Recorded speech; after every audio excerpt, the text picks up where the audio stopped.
Welcome to our Lunch and Learn session. This is a quick, informative session designed for entrepreneurs and advisors and people that do business with businesses in helping do finance or manage assets in any way, shape, or form.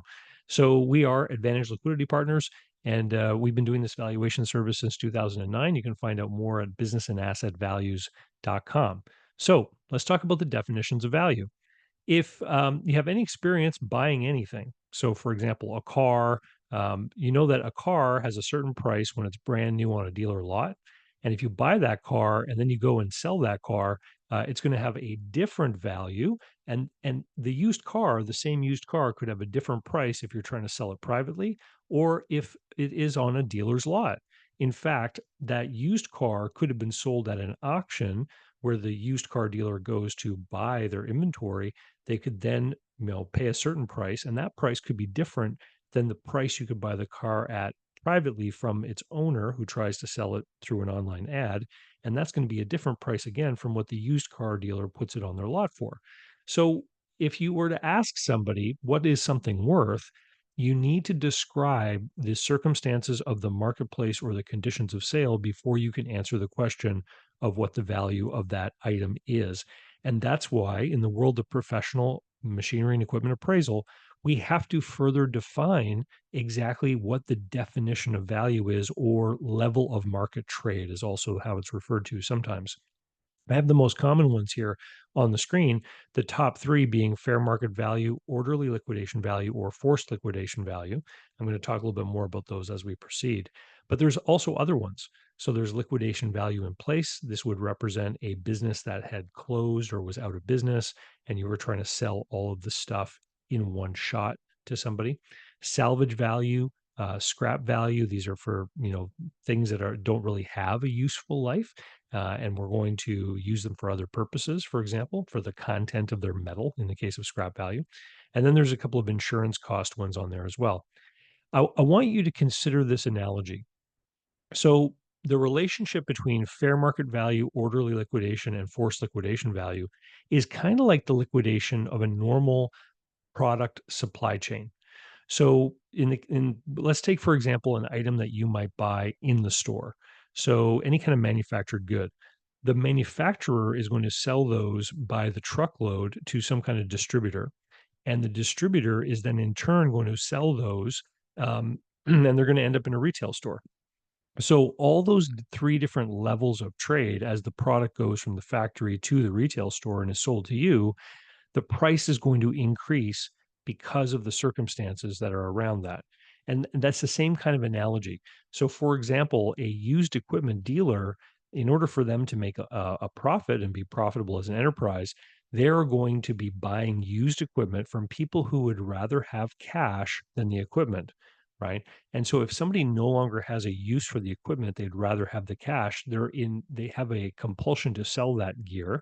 They're going to be more willing to accept an orderly liquidation value. You'll see that lines up there on the screen with distributor price. That used equipment dealer is in turn going to offer that piece of equipment publicly to other businesses that might use it, but they're going to try to sell it for what would be consistent with a fair market value. Okay. And so that's the relationship between these. Additionally, there are further modifiers that we can apply. This is a screenshot from our website, BusinessAndAssetValues.com, and there is a tab called Definitions, and all of the definitions are defined in detail there. So you can go check it out.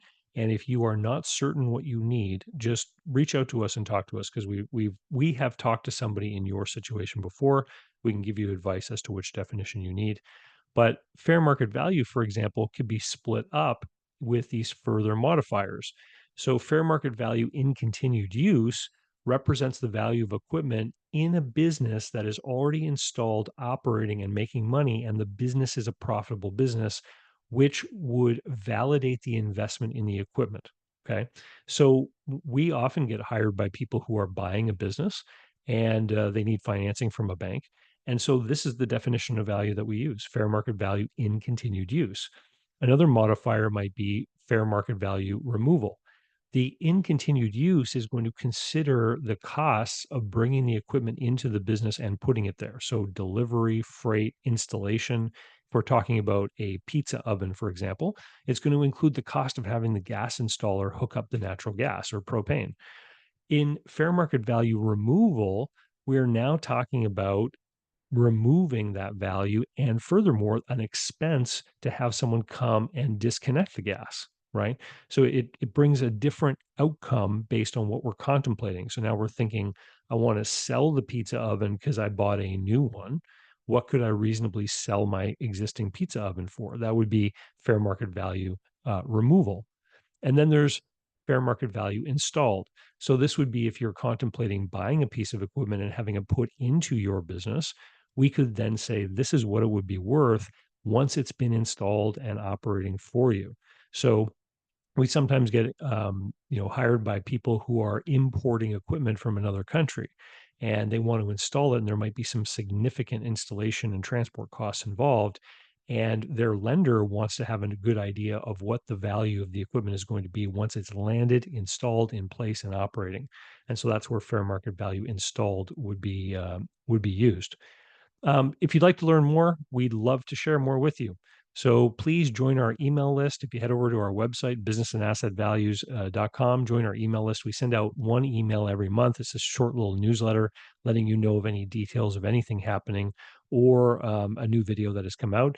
We'll also send you this free guide, The Essentials of Machinery and Equipment Appraisal, which is all about how these appraisals work and includes strategies for different scenarios that we run into all the time.